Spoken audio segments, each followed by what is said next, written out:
Hello friends, welcome back to my channel. இன்றைக்கி இந்த வீடியோவில் டிஎன்பிஎஸ்சி குரூப் 2 மெயின்ஸ்னுடைய ஆன்சர் தான் பார்க்க போகிறோம். வீக் 4க்கான டெஸ்ட் கொஷின்ஸ் பார்த்தீங்கன்னா பிடிஎஃப் வந்து கீழே டிஸ்கிரிப்ஷனில் இருக்குது, நீங்கள் செக் பண்ணிக்கோங்க. ஸோ அந்த கொஷின் பார்த்துட்டு நீங்கள் ஆன்சர் எழுதி பாருங்கள். அதுக்கப்புறமா இந்த ஆன்சர் எக்ஸ்ப்ளனேஷனை பாருங்கள். ஃபஸ்ட் கொஷின் பாருங்கள்.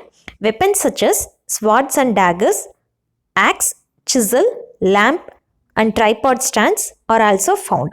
ஸோ வெப்பன்ஸ் அப்படிங்கிறது கருவிகள்னு சொல்லலாம், இல்லை அப்படின்னா ஆயுதங்கள். ஸோ என்ன மாதிரியான ஆயுதங்கள்னு பார்த்தீங்கன்னா ஸ்வாட்ஸ் அண்ட் டாகர். ஸோ ஸ்வாட்ஸ் அப்படிங்கிறது வால், டேகர் அப்படின்னா குருவால், சின்ன கத்திப்பால் இருக்கிறதா வந்து குருவால்னு சொல்கிறாங்க.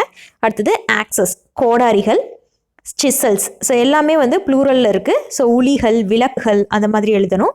ஸோ சிசல்னா உளி, லேம்ப் அப்படிங்கிறது விளக்குகள், ட்ரைபாட் ஸ்டாண்ட் அப்படின்னா என்னென்னா ஒரு முக்காலி மாதிரி இருக்கும். ஸோ 3 கால்கள் மட்டும் இருக்கக்கூடிய ஒரு முக்காலி. இது எல்லாமே வந்து கண்டுபிடிச்சிருக்காங்க. They are also found. So ஆகியவை கிடைத்துள்ளன. Some of these objects were hafted to wooden or bone or horn handles and used. இப்போ ஹாஃப்டட் அப்படின்னு சொல்லி ஒரு வார்த்தை கொடுத்துருக்காங்க.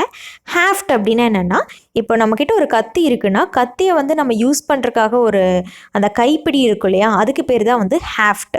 ஸோ ஒரு கைப்பிடியில் இருக்கக்கூடியது அப்படின்னு சொல்கிறாங்க.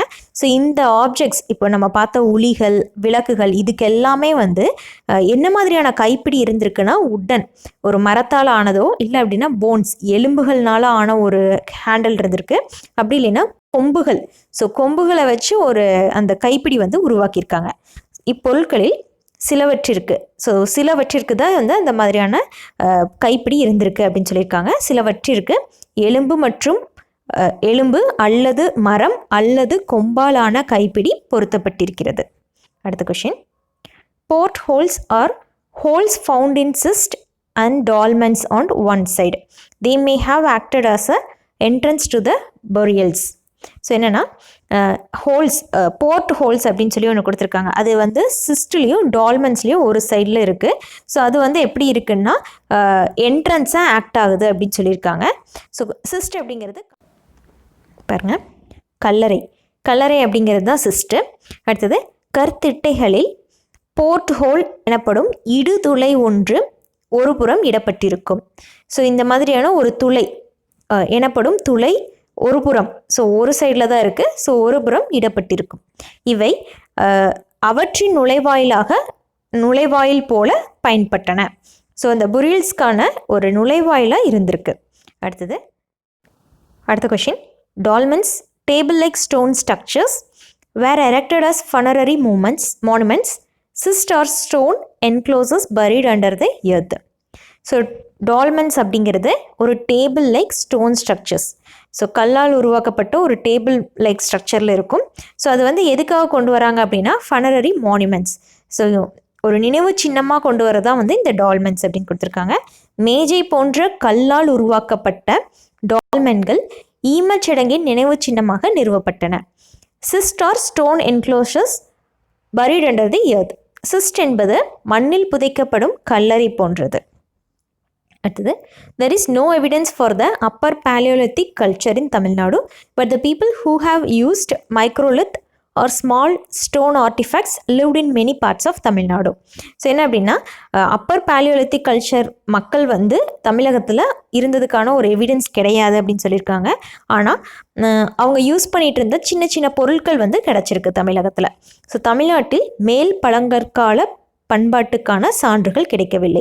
அப்பர் பேலியோலித்திக் கல்ச்சர் அப்படின்னா மேல் பழங்கற்கால பண்பாடுங்கிறது அப்பர். இதே வந்து லோயர் பேலியோலித்திக்னா கீழ் பழங்கற்கால பண்பாடு. ஸோ இதுக்கான சான்றுகள் வந்து கிடைக்கல.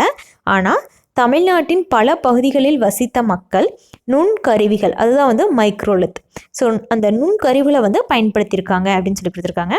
அடுத்த question. Core, flakes, scraper, knife, borer, levalloisian flakes, hand axe and cleavers are the artifact types of this period.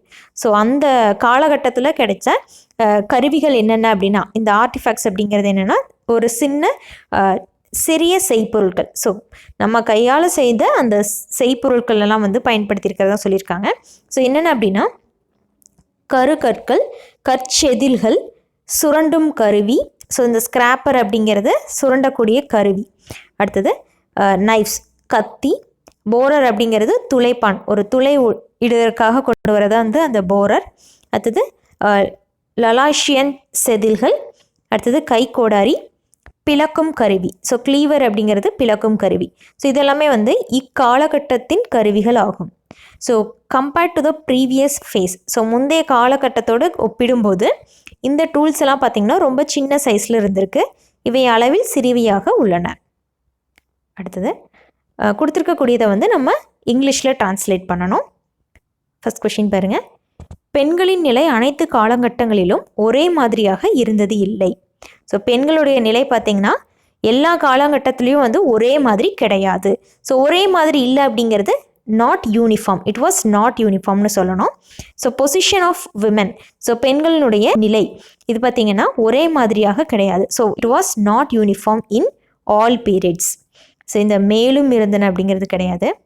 மேலும் வட்டார அளவிலும் கூட வேறுபட்டிருந்தன. ஸோ வட்டார அளவுங்கிறது வந்து regional. So it deferred with regional variations. பண்டைய இந்தியாவில், அதிலும் குறிப்பாக முந்தைய வேத காலத்தில், ஸோ பண்டைய இந்தியா அப்படிங்கும்போது இன் ஏன்ஷியன்ட் இந்தியா, இந்தியாவில், ஸோ இன் ஏன்ஷியன்ட் இந்தியா, அதிலும் குறிப்பாக பர்டிகுலர்லி முந்தைய வேத காலத்தில், ஏர்லி வேதிக் பீரியட், பெண்கள் பார்த்திங்கன்னா சமமான உரிமைகளை பெற்று மதிக்கப்பட்டனர். So women enjoyed equal rights, அவங்களுக்கு உரிமைகள் பார்த்திங்கன்னா ஒரே மாதிரி இருந்திருக்கு. அடுத்தது தொல் பழங்காலத்திற்கு எழுத்துப்பூர்வ சான்றுகள் கிடையாது. ஸோ தொல் பழங்காலம் அப்படின்னு நம்ம சொல்லும் பொழுது ஆன்டிக்விட்டி அப்படிங்கிற ஒரு வேர்ட் ஞாபகத்துக்கு வரணும். ஸோ அந்த ஆன்டிக்விட்டிக்கு ரிட்டன் எவிடன்ஸ் கிடையாது, எழுத்துப்பூர்வ அதிகாரங்கள் கிடையாது. So there is no written evidence for antiquity. வரலாற்று காலத்திற்கு எழுத்துப்பூர்வமான சான்றுகளும் உண்டு, தொல்லியல் சான்றுகளும் உண்டு. அப்போது there is written evidence and இந்த தொல்லியல் சான்றுகள்ங்கிறது ஆர்கியாலஜிக்கல் எவிடன்ஸ். எதுக்காக அப்படின்னா ஹிஸ்டாரிக்கல் பீரியடுக்கு அது இருக்குது அப்படின்னு சொல்லி கொடுத்துருக்காங்க. அடுத்தது பண்டைய இந்தியாவின் சிந்துவெளி நாகரிகத்தில் தாய் கடவுளை வணங்கியதற்கான சான்றுகள் கிடைத்துள்ளன. ஸோ பண்டைய இந்தியாவின் சிந்துவெளி நாகரிகம், ஸோ ஏன்ஷியன்ட் இந்த சிவிலைசேஷன் ஆஃப் இந்தியா. ஸோ சான்றுகள் வந்து கிடைத்திருக்கு. எதுக்கான சான்றுகள்னால் தாய் கடவுளை வணங்கினதுக்கான சான்றுகள் கிடைச்சிருக்கு. So evidences show the worship of mother goddess. So அந்த தாய் கடவுள் அப்படிங்கிறது மதர் காடஸ். அச்சான்றுகளிலிருந்து அந்த காலகட்டத்தில் பெண்கள் மதிக்கப்பட்டிருந்தனர் என தெளிவாக தெரிகிறது. So hence the adoration of for the mother is evident during that period. So அந்த பெண்களை வந்து மதிச்சிருக்காங்க இல்லையா, ஆராதிச்சிருக்காங்க, போற்றிருக்காங்க, அதுதான் வந்து adoration. So adoration for the mother is evident during that period. அடுத்தது இடைக்காலத்தில் கல்வி முறை ஆரம்ப கட்டத்தில் தான் இருந்தது. பெண்களின் கல்வி முற்றிலும் புறக்கணிக்கப்படவில்லை. இருப்பினும் பெண்களுக்கென தனியாக பள்ளிகள் எதுவும் காணப்படவில்லை. பெண் கல்வி முறையாக இல்லை அப்படின்னு சொல்லி கொடுத்துருக்காங்க. So the system of education in medieval times, இடைக்காலத்தில் medieval times, it was still at rudimentary stage. So இந்த ருடிமெண்ட்ரி அப்படிங்கிறது ஆரம்ப கட்டம் அப்படின்னு சொல்கிறது தான் வந்து ருடிமெண்ட்ரி ஸ்டேஜ் அப்படின்னு சொல்கிறாங்க. பெண்களின் கல்வி முற்றிலும் புறக்கணிக்கப்படவில்லை. So it was not completely ignored. புறக்கணிப்புங்கிறது வந்து இக்னோர் பண்ணுறது, ஆனால் அது வந்து பட கிடையாது இல்லையா. So it was not completely ignored. இருப்பினும், இருந்த போதிலும் அப்படிங்கும்பொழுது தோ பெண்களுக்கான தனியாக பள்ளிகள் எதுவும் காணப்படவில்லை. Though no regular separate school seem to have existed. Though there is no regular school for women அப்படின்னும் நீங்கள் எழுதிக்கலாம். அடுத்தது பெண் கல்வி முறையாக இல்லை. Female education was informal. So ஃபார்மலாக கிடையாது, இன்ஃபார்மலாக இருந்திருக்கு. அடுத்தது பெண் சிசுக்குலை என்பது 19ஆம் நூற்றாண்டில் இந்திய சமுதாயத்தை பாதித்த ஒரு மனிதாபிமானமற்ற நடைமுறையாகும். ஸோ இந்த பெண் சிசுக்குலை அப்படிங்கிறது ஃபீமேல் இன்ஃபான்டிசைடு அப்படின்னு சொல்கிறாங்க. ஸோ இது பார்த்திங்கன்னா ஒரு மனிதாபிமானமற்ற, ஸோ ஹியூமன் ப்ராக்டிஸ் இல்லாமல் ஒரு இன்ஹியூமன் ஆக்டிவிட்டீஸை தான் வந்து மனிதாபிமானம் இல்லாததுன்னு சொல்கிறாங்க. ஸோ இந்த ஃபீமேல் இன்ஃபான்டிசைட் பார்த்திங்கன்னா ஒரு இன்ஹியூமன் ப்ராக்டிஸ். இது எப்போ நடைமுறையில் இருந்திருக்குன்னா 19th செஞ்சுரியில். So afflicting 19th century Indian society. அடுத்தது இது குறிப்பாக Rajputana. So it was particularly Rajputana Punjab மற்றும் வடமேற்கு மாகாணங்களில் நடைமுறையில் இருந்தது. ஸோ இது வந்து எங்கெங்கே இருந்திருக்கு அப்படின்னா it was particularly in vogue in Rajputana, Punjab and north western provinces. அடுத்தது, இப்பெண் சிசுக்குலை பொருளாதார சுமையை தவிர்ப்பதற்காக மேற்கொள்ளப்பட்டது. It was mainly to avoid economic burdens. So பொருளாதார சுமைன்னு சொல்லும்போது எக்கனாமிக் பேர்டன்ஸை நம்ம அவாய்ட் பண்ணுறதுக்காக இது கொண்டு வந்ததாக சொல்லியிருக்காங்க. அடுத்தது டிரான்ஸ்லேஷன். ஸோ இது பார்த்திங்கன்னா ஒரு பெரிய பேராகிராஃப் கொடுத்துட்டு அதுலேருந்து நான் டிரான்ஸ்லேஷன் பண்ணி கொடுத்துருக்கேன். ஸோ இது வந்து புக்கில் இருக்கக்கூடிய இதுதான் பாருங்கள். Most of the reform movements like Brahmo Samaj, Prarthana Samaj, Arya Samaj were led by male reformers who set the limit for the freedom and development of women. So இந்த மாதிரி தான் வந்து நம்ம மெயின்ஸில் கொஷின்ஸ் எதிர்பார்க்கலாம். ஸோ ஒரு நல்ல பெரிய பேராகிராஃபாக கொடுத்து அதை வந்து நம்ம கன்வெர்ட் பண்ணுற மாதிரி இருக்கும். ஸோ இங்கே கொடுத்துருக்கிறதெல்லாம் வந்து ஃபஸ்ட்டு நீங்கள் ஸ்ப்ளிட் பண்ணி உங்களோட மைண்டில் ஏற்றிக்கோங்க, என்னென்ன கொடுத்துருக்காங்க அப்படின்னு சொல்லிட்டு அப்படியே வந்து நீங்கள் நோட்ஸ் எடுக்க ஆரம்பிங்க. ஸோ என்ன இதனோட மீனிங் என்னென்னா, இந்த பிரம்ம சமாஜ், பிரார்த்தனா சமாஜ், ஆரிய சமாஜ் இது எல்லாமே வந்து மேல் ரிஃபார்மர்ஸ் மூலமாக வந்து கொண்டு வரப்பட்டது. ஸோ அந்த மேல் ரிஃபார்மர்ஸ் எல்லாம் என்ன பண்ணியிருக்காங்கன்னா ஒரு லிமிட் செட் பண்ணியிருக்காங்க. அந்த பெண்களுக்கான ஒரு அந்த ஃப்ரீடத்துலேயும் பெண்கள் முன்னேற்றத்துலேயும் வந்து ஒரு லிமிட் அது வந்து செட் பண்ணியிருக்காங்க அப்படிங்கிறது ஃபர்ஸ்ட் லைன். அடுத்தது, women reformers like Pandita Ramabai, Rukmabai, Tarabai இவங்க என்ன பண்ணியிருக்காங்கன்னா they try to extend further. So அந்த லிமிட்டை விரிவுபடுத்துறதுக்காக யாரெல்லாம் பாடுபட்டிருக்காங்கன்னா விமன் ரிஃபார்மர்ஸ், பண்டித ரமாபாய் இவங்கெல்லாம் வந்து அதுக்கு ட்ரை பண்ணியிருக்காங்க. In 1889 Pandita Ramabai open Sharada Sadan home of learning for Hindu widows in Bombay. So பாம்பேயில் பண்டித ரமாபாய் வந்து சாரதா சலான் அப்படிங்கிற ஒரு இல்லத்தை வந்து துவங்கியிருக்காங்க.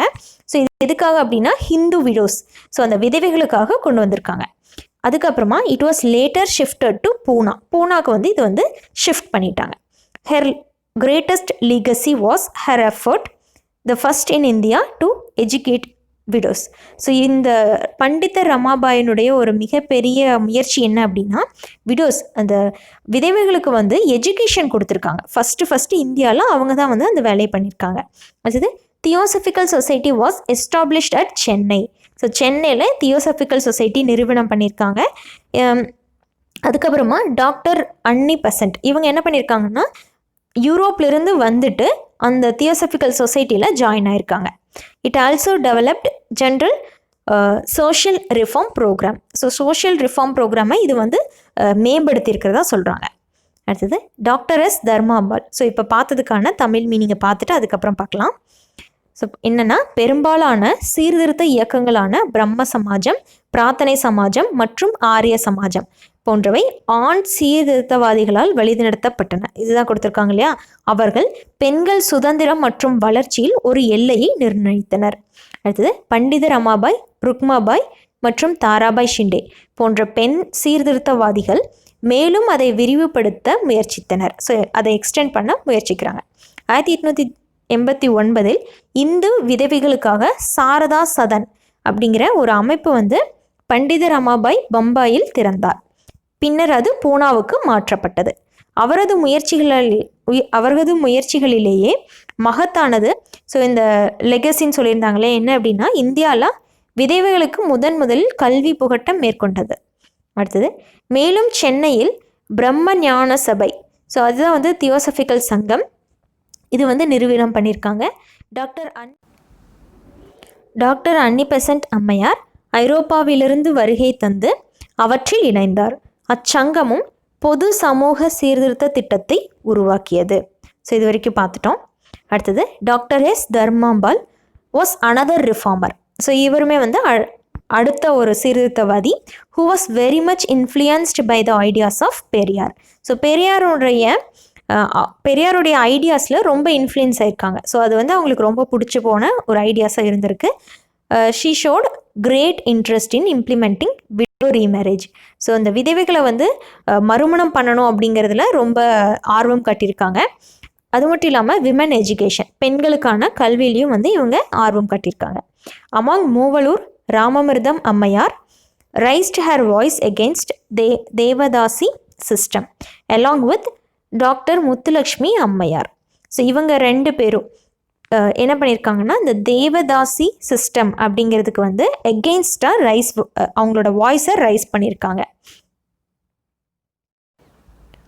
இன் her memory government of Tamil Nadu has instituted Moovalur Ramamirtham Ammal நினைவு மேரேஜ் அசிஸ்டன்ஸ் ஸ்கீம். ஸோ அவங்களோட ஞாபகார்த்தமாக இந்த மூவலூர் ராமமருத்த அம்மாள் நினைவு மேரேஜ் அசிஸ்டன்ஸ் ஸ்கீம் வந்து கொண்டு வந்திருக்காங்க. இது எதுக்காக அப்படின்னா ஃபினான்ஷியல் அசிஸ்டன்ஸ் கொடுக்கறதுக்காக, நிதி உதவி கொடுக்குறாங்க. யாருக்கு? புவர் உமன், அந்த ஏழ்மையாக இருக்கக்கூடிய பெண்களுக்கு கொடுக்குறாங்க. ஸோ ஏன் அப்படின்னா அந்த பாவர்ட்டி இதை வந்து தடுக்கணும், இது ஒரு பெரிய ஈவிலாக இருந்திருக்கு, அதை தடுக்கணுங்கிறதுக்காக இந்த மாதிரி பண்ணியிருக்காங்க. Thus women reformers also contributed a lot for winning their own rights. So அவங்களுடைய உரிமைகளுக்காகவும் வந்து இவங்க போராடியிருக்காங்க. Leading women realised the need of forming their own associations in order to safeguard their interest. So இந்த விமென்ஸ் எல்லாம் பார்த்திங்கன்னா பெண்கள் வந்து அவங்களுடைய ஓன் அசோசியேஷனை அவங்களே முன்னிருந்து நிறுத்தணும் அப்படின்னு சொல்லியிருக்காங்க. எதுக்காக அப்படின்னா அவங்களுடைய ஓன் இன்ட்ரெஸ்ட், ஸோ அவங்களுடைய உரிமைகளை வந்து பாதுகாத்து கொள்வதுக்காக. as a result 3 major national women's organisations வந்து கொண்டு வந்திருக்காங்க. என்னென்ன அப்படின்னா women's India association, national council of women in India and all India women's conference. So இந்த 3 வந்து வந்திருக்கு. ஸோ இதனோட டிரான்ஸ்லேஷன் பாருங்க. பெரியாரின் கருத்துக்களால் மிகவும் கவரப்பட்ட மற்றொரு சீர்திருத்தவாதி யார் அப்படின்னா டாக்டர் எஸ் தர்மாம்பாள். அவர் விதவை மறுமணத்தை செயல்படுத்துவதிலும் பெண் கல்வியிலும் மிகுந்த ஆர்வம் காட்டினார். சீர்திருத்தவாதியான டாக்டர் முத்துலட்சுமி அம்மையாருடன் இணைந்து தேவதாசி முறைக்கு எதிராக மூவலூர் ராமமருதம் அம்மையார் குரல் எழுப்பினார். அம்மையார் அவர்களது நினைவாக தமிழக அரசு மூவலூர் ராமமருதம் அம்மையார் நினைவு திருமண உதவி திட்டத்தை தொடங்கியது. இந்த சமூக நலத்திட்டம் மூலம் ஏழை பெண்களுக்கு நிதி உதவி வழங்கப்படுகிறது. இவ்வாறாக தங்களின் உரிமைகளை வென்றெடுப்பதற்காக பெண் சீர்திருத்தவாதிகள் பெரும் பங்காற்றியுள்ளனர். தங்களின் நலன்களை பாதுகாத்துக் கொள்வதற்காக தங்களுக்கென ஒரு சங்கம் நிறுவப்படுவதன் அவசியத்தை புகழ்பெற்ற பெண்கள் உணர்ந்தனர். அதன் விளைவாக இந்தியாவில் இந்திய பெண்கள் சங்கம், தேசிய பெண்கள் ஆணையம் மற்றும் அனைத்து இந்திய பெண்கள் மாநாடு போன்ற 3 மிகப்பெரிய பெண்கள் அமைப்புகள் நிறுவப்பட்டது. ஸோ இதான் வந்து இதனோட டிரான்ஸ்லேஷனு. ஸோ அடுத்து பார்த்திங்கன்னா தமிழிலிருந்து இங்கிலீஷ்க்கு டிரான்ஸ்லேட் பண்ணக்கூடியது பாருங்கள். இந்தியாவில் பல நூற்றாண்டுகளாக பெண்கள் ஆண்களுக்கு அடிபணிந்து இருந்ததோடு சமூக ரீதியாகவும் ஒடுக்கப்பட்டிருந்தன. ஸோ இந்த மாதிரி அவங்களுக்கு நிறைய சென்டென்ஸ் கொடுத்துருந்தாங்கன்னா ஃபஸ்ட்டு ஒவ்வொரு லைனாக நீங்கள் வந்து அதுக்கு என்னென்ன இங்கிலீஷ் வேர்ட்ஸ் இருக்குது அப்படிங்கிறத நீங்கள் கண்டுபிடிங்க. இப்போ ஃபஸ்ட் லைன் பார்த்திங்கன்னா இந்தியாவில் பல நூற்றாண்டுகளாக பெண்கள் விமன் பார்த்திங்கன்னா ஆண்களுக்கு அடிபணிந்து இருந்திருக்காங்க, அப்புறம் சமூக ரீதியாக ஒடுக்கப்பட்டிருந்தனர். அதுதான் வந்து ஃபஸ்ட் லைன். ஸோ ஒடுக்கப்பட்டதுக்கு வந்து நம்ம இங்கிலீஷில் என்ன சொல்லுவோம்னா அப்ரெஸ். ஸோ ஒப்ரெஸ்னு சொல்லுவோம், இல்லை அப்படின்னா சப்ரெஸ்னு சொல்லுவோம். சப்ரெஸ்னா அடக்கி ஆளும் முறை. ஸோ சப்ரெஸ் இல்லைன்னா ஒப்ரெஸ். ஸோ அடிபணிந்து இருந்திருக்காங்க இல்லையா. ஸோ ஒருத்தங்களுக்கு வந்து இப்போ ஒருத்தங்க நம்மளை டாமினேட் பண்ணுறாங்க அப்படின்னா நம்ம அவங்களுக்கு எப்படி இருப்போம்னா சப்ஜுகேட். ஸோ சப்ஜுகேட்டாக இருந்திருக்கும். ஸோ சப்ஜுகேட்டுன்னு சொல்லலாம், இல்லை அப்படின்னா சபார்டினேட்டுன்னு சொல்லலாம். ஸோ அவங்களுக்கு துணையாக அவங்களுக்கு கீழே இருந்திருக்கும். ஸோ சப்பார்டினேட்டுன்னு சொல்லலாம். ஸோ இன் இந்தியா பல நூற்றாண்டுகளாக for many centuries or for centuries பல நூற்றாண்டுகளாக பெண்கள் விமன் ஆண்களுக்கு அடிபணிந்து இருந்திருக்காங்க. ஸோ பெண்களை வந்து என்ன பண்ணியிருக்காங்கன்னா ஒடுக்கப்பட்டு இருந்திருக்காங்க. ஸோ விமன் வந்து they have been subjugated and சமூக ரீதியாக ஒடுக்கப்பட்டிருக்காங்க இல்லையா. சமூக ரீதிங்கும்போது socially. So they are socially oppressed and subjugated to men அப்படின்னு சொல்லி நம்ம எழுதலாம். இதுக்கான ஆன்சர் பார்க்கலாம் பாருங்க. For centuries women in India had been subordinated. So சப்ஜுகேட்டட்னு நம்ம எழுதலாம். subordinated to men and socially oppressed. So அப்படின்னா என்ன, சமூக ரீதியாக ஒடுக்கப்பட்டிருக்காங்க. ஓகேங்களா. ஸோ அடுத்த லைனை, ஸோ இந்த மாதிரி ஒவ்வொரு லைனாக நீங்கள் பார்த்தா தான் வந்து உங்களால் ஈஸியாக ட்ரான்ஸ்லேட் பண்ண முடியும். எடுத்த உடனே ஒரு ஃபுல் பேராகிராஃபையும் படிச்சுட்டு அப்படியே ட்ரான்ஸ்லேட் பண்ணுறது ரொம்ப கஷ்டம். அடுத்தது 19ஆம் நூற்றாண்டில், ஸோ 19th செஞ்சுரியில் 19ஆம் நூற்றாண்டில் ஏற்பட்ட தேசிய விழிப்புணர்வின் விளைவாக சமூகத்தில் சீர்திருத்தம் ஏற்பட்டது. ஸோ சமூகத்தில் 19th செஞ்சுரியில் சொசைட்டியில் வந்து ஒரு சீர்திருத்தம் வந்திருக்கு. அது எதனுடைய விளைவு அப்படின்னா தேசிய விழிப்புணர்வின் விளைவாக. ஸோ இதுக்கான ஆன்சர் பார்க்கலாம் பாருங்க. The major effect of national awakening in 19th century, it was seen in the field of social reform அப்படின்னு சொல்லி கொடுத்துருக்காங்க. ஸோ நம்ம எப்படி எழுதலாம்னா the revival of society in 19th century, it was a result of national awakening அப்படின்னு நம்ம எழுதலாம். அடுத்தது, கடுமையான சமூக தீமைகள் மற்றும் காலாவதியான பழக்க வழக்கங்களுக்கு எதிராக அறிவார்ந்த மக்கள் பெருமளவில் கிளர்ச்சி செய்தனர். ஸோ கிளர்ச்சி செய்கிறாங்க இல்லையா, ஸோ கிளர்ச்சிக்கு வந்து நம்ம இங்கிலீஷில் என்ன சொல்லுவாங்கன்னா ரிபல்ஸ்ன்னு சொல்லுவாங்க. ஸோ ரிபலியன், ஒரு ரிபல் பண்ணுறதுக்கு பேர் தான் வந்து கிளர்ச்சி பண்ணுறது. இப்போது அறிவார்ந்த மக்கள் யார்? இன்டலெக்சுவல் பீப்புள், இல்லைன்னா இன்டெலிஜென்ட் பீப்புள். ஸோ அவங்கெல்லாம் என்ன பண்ணியிருக்காங்கன்னா அந்த பழமையான பழக்க வழக்கங்களுக்கு வந்து எதிராக இருந்திருக்காங்க.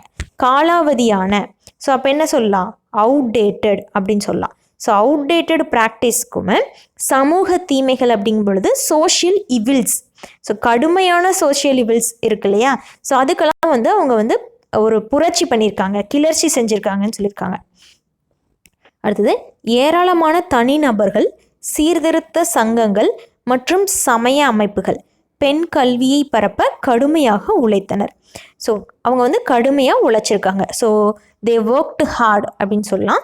ஸோ எதுக்காக அப்படின்னா பெண் கல்வியை, விமன் எஜுகேஷனை பரப்புறதுக்காக அவங்க வந்து முயற்சி செஞ்சுருக்காங்க. யார் யாருன்னா தனிநபர்கள், ஸோ இண்டிவிஜுவல்ஸ், ஏராளமான தனிநபர்கள்ங்கும் பொழுது லார்ஜ் நம்பர் ஆஃப் இண்டிவிஜுவல்ஸ். சீர்திருத்த சங்கங்கள், ஸோ சீர்திருத்த சங்கங்கள்னா ரிஃபார்ம் அசோசியேஷன்ஸ், ஸோ சங்கங்கள்ங்கும் போது அசோசியேஷன்ஸ், மற்றும் அண்ட் சமய அமைப்புகள், ஸோ சமயம்ங்கும் பொழுது ரிலீஜியஸ் ஆர்கனைசேஷன்ஸ். ஸோ அவங்கெல்லாம் வந்து they worked hard to spread women education, so female education. So எப்படி வேணாலும் எழுதலாம். ஸோ இதுக்கான ஆன்சர் பார்க்கலாம். ஸோ ஃபஸ்ட்டு வந்து உங்களோட வேர்டிங்ஸ் வந்து கரெக்டாக இருக்கான்னு பார்த்துக்கோங்க.